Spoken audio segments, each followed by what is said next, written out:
Lakini wacha niseme hivi, wale ndugu zetu ma contractors, msiwe na wasiwasi kwamba tu kazi ya kutengeneza barabara imeisha.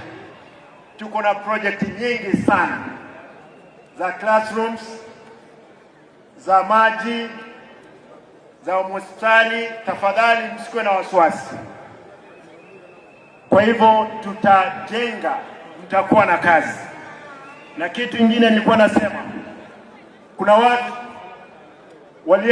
walikuwa wanataka kwenda kotini kusimamisha bursaries, lakini nashukuru kwamba bursary, Mungu akipenda, wiki 2 zijazo nitapeana shilingi milioni 250 kwa watoto wetu wanasoma shule za sekondari. Mnikubalie nishukuru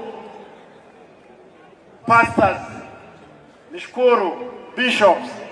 Tunaomba mtuombee hii kaunti yetu na nchi yetu ikue katika maendeleo.